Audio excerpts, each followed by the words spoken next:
पाठ 4 मन। मन यह एक कविता है। इसके कवि विकास परिहार जी हैं। विकास जी का जन्म 4 अगस्त 1983 को मध्य प्रदेश के गुना जिले के राघवगढ़ कस्बे में हुआ है। विकास जी हाइकू कविता लिखने वाले एक प्रसिद्ध कवि हैं। 2000 से 2006 तक उन्होंने भारतीय वायुसेना में नौकरी की। फिर पत्रकारिता के क्षेत्र में उतरने के बाद रेडियो से जुड़े। साहित्य में विशेष रुचि होने के कारण परिहार जी नाट्य गतिविधियों से भी जुड़े हुए हैं। आइए हम कविता का परिचय जानते हैं। यह कविता हाइकू शैली में लिखी है। हाइकू एक जापानी काव्य विधा है। इसमें 17 वर्ण होते हैं। वर्ण यानी हिंदी के अक्षर। पहली पंक्ति में 5 वर्ण, दूसरी में 7 वर्ण और तीसरी में फिर 5 वर्ण होते हैं। हाइकू को विश्व की सबसे छोटी कविता कहा जाता है। प्रस्तुत हाइकू में कवि ने अपने अनुभव और विभिन्न घटनाओं को सीमित शब्दों में प्रस्तुत किया है। घना अंधेरा चमकता प्रकाश और अधिक, करते जाओ पाने की मत सोचो जीवन सारा।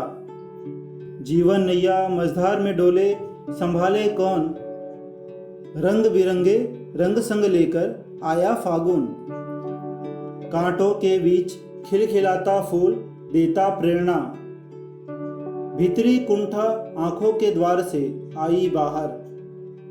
खारे जल से धुल गए विषाद मन पावन, मृत्यु को जीना जीवन विष पीना है जी जीवसा। मन की पीड़ा छाई बन बादल बरसी आंखें, चलती 7 पटरियां रेल की फिर भी मौन। सितारे छिपे बादलों की ओट में सुना आकाश, तुमने दिए जिन गीतों को स्वर हुए अमर। सागर में भी रहकर मछली प्यासी ही रही। आइए कविता का भावार्थ सुनते हैं। घना अंधेरा चमकता प्रकाश और अधिक। कवि विकास परिहार जी कहते हैं कि जिस प्रकार शाम ढलते ही चारों तरफ घोर अंधेरा हो जाता है, इस अंधेरे में एक छोटी सी रोशनी की चमक और भी अधिक चमकती हुई प्रतीत होती है। उसी प्रकार मनुष्य के जीवन में अनेक प्रकार की विपत्तियां आती हैं, पर मनुष्य अपने हिम्मत से उन अंधकार रूपी विपत्तियों को हराकर अपने जीवन में सुख और खुशियां लाता है। करते जाओ पाने की मत सोचो जीवन सारा। कवि कहते हैं कि हमें अपने जीवन में बस कर्म करना चाहिए, फल की चिंता नहीं करना चाहिए। फल तो अपने आप मिल जाएगा। जीवन नैया मझधार में डोले संभाले कौन। कवि कहते हैं कि हर मनुष्य का जीवन समुद्र में चल रही नाव के समान है। जिस प्रकार समुद्र में तूफान आने के बाद नाव मझधार में फंस जाती है, उसी प्रकार मनुष्य के जीवन में अनेक बाधाएं मुश्किलें आती हैं। तब हमारे मन में यह बात उठती है कि हमें इस संकट की घड़ी में कौन संभालेगा। रंग बिरंगे रंग संग लेकर आया फागुन। इन पंक्तियों के माध्यम से कवि कहते हैं कि फागुन का महीना रंग बिरंगे फूलों के साथ वसंत का ऋतु भी साथ लाया है। इस महीने में होली का त्यौहार आता है। लोगों के जीवन में खुशियां ही खुशियां आ जाती है।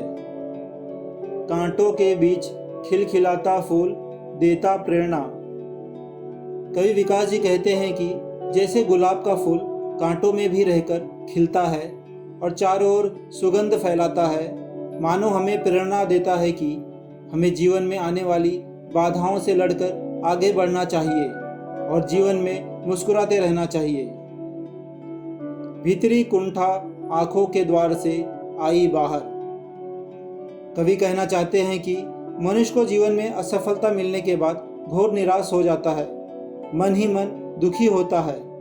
यह दुख आंसुओं के द्वारा आंखों से बाहर आती है। खारे जल से धुल गए विषाद मन पावन।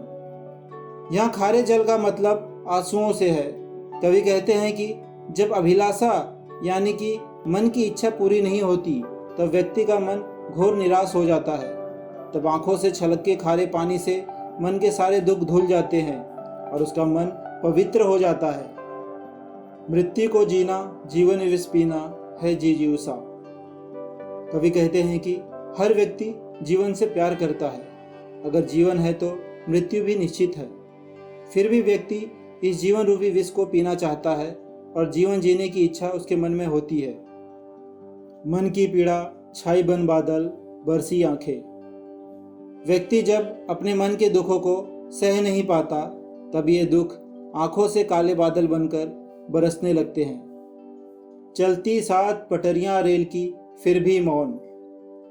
कवि कहते हैं कि रेल की पटरियां एक साथ तो चलती हैं, फिर भी एक दूसरे से मिलती नहीं, बोलती नहीं, चुपचाप रहती हैं। सितारे छिपे बादलों की ओट में, सूना आकाश। इन पंक्तियों द्वारा कवि कहना चाहते हैं कि आसमान में तारे कितने सुंदर दिखते हैं, पर जब सारे तारे बादल की ओट में छिप जाते हैं तब आसमान सूना हो जाता है, उसकी सुंदरता नीरस हो जाती है। तुमने दिए जिन गीतों को स्वर हुए अमर। कवि कहते हैं कि ईश्वर ने जिन जीवन रूपी गीतों को स्वर यानी शक्ति दी है, वे गीत अमर हो जाते हैं। सागर में भी रहकर मछली प्यासी ही रही। कवि कहते हैं कि सागर का पानी खारा होता है, वह पीने लायक नहीं होता। मछली सागर में तो रहती है पर प्यासी ही रह जाती है, उसे पीने लायक पानी नहीं मिलता। शब्दार्थ। नैया का मतलब नाव। मंझधार नदी के प्रवाह का मध्य भाग। कुंठा घोर निराशा। विषाद दुख। जिज्ञासा जीवन जीने की इच्छा। ओट आड़ कवरिंग। विष जहर। नयन आँख। पीड़ा वेदना। मौन शांत